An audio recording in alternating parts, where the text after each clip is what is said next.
This is the fastest growing major economy in the world, and its people are quietly going broke. Your salary runs out on 20th, your rent eats a third of it, your parent owns a house and a car by your age, and you have 3 apps to pay back by Friday afternoon. Here is what nobody on TV tells you. It's not your fault, and it's about to get worse. So before you blame yourself for not managing your money better, watch this. Only verified data, nothing else.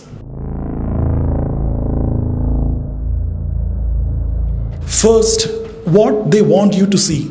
India's GDP has exploded, $1 trillion added in just 4 years. The IMF projected 7.6% real growth of FY 25-26, the fastest growing of any major economy. By every macro indicators, India is booming. 200 plus millionaires, one of the world's top performing stock market. SBI research says that 5 trillion economy by 2027. So the country is getting rich, but why? Why are Indians not getting rich? That's where the story falls apart. Now here's the first uncomfortable number. India's per capita income, GDP, divided by the population is just $2,880 a year. Roughly 2.4 lakhs a year, about 20,000 rupees per month on average. Look at this. An average Indian earns less than the average Vietnamese, less than the average Filipino. An average German earns in under a month what an average Indian earns in a year. Wait, before getting to that, if you've seen this video all this while, there's a good chance you like the video, and to display the like, click on the like button below. India ranks 4th in GDP, but around 149 in per capita nominal GDP. We are a giant economy made of over 1 billion modest earners and a very tiny ultra-rich top.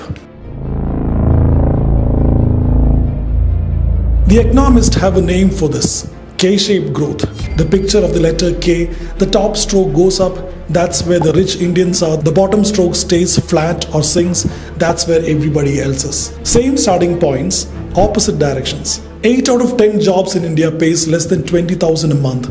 That's not the poor, that's working Indian. When the anchor says India is booming, they're not lying. They're just not telling you who's booming.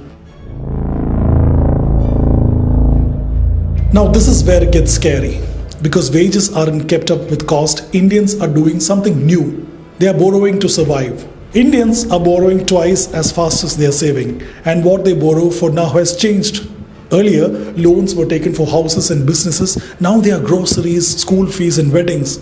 And worse, over 75% of fintech loans goes to people under 35. Hey, before going to that, is there a real life situation you want to tell us about, the difference between the salary you get and the expenses that you have to incur? Leave a comment in the comment box. Gen Z and millennials borrow on apps to afford daily life. The RBI itself has flagged this as a stressed risk. There is even a phrase now, the India that saved first and spent later is completely gone. Now the government says that unemployment is 3.1%. Sounds great, but that number hides something brutal. Let that sink in. Almost half our workforce is stuck in farming, which is barely 1/10 of the economy. That's not unemployment, that's hidden unemployment. And even people with office jobs, 6 out of 10 has no contracts, no PF, no insurance. One illness, one bad month, they are completely wiped out. Finally, the government's trump card, inflation, is at 8-year low. Technically through October 2025, CPI was just 0.25%. Food inflation was actually negative, but ask any Indian household if life feels cheaper, they will laugh at you. Why? Because the headlines hides where the pain actually is. Maybe food got cheaper, but the things that decide your future, your school fees, your hospital bills, rents, keep climbing no matter what, every year.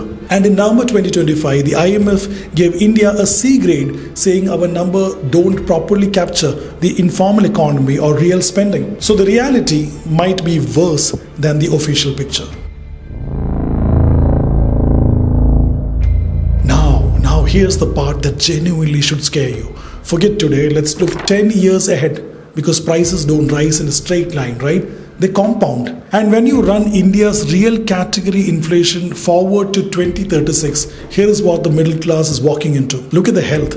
5 lakh treatment today becomes nearly 18 lakh treatment in 10 years. Because medical inflation in India is around 14% a year, one of highest in Asia. Educating one child through the private degree could cost you over 30 lakhs. But here's the killer.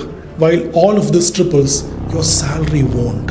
If wages keep growing the way they have, your 50,000 salary will feel like 35,000 in 10 years. You will earn more in rupee and afford less. That's the real crisis. It's not that Indians are poor today, it's that on current trend, the middle class is quietly being priced out of its own future in terms of healthcare, in terms of education, and even home.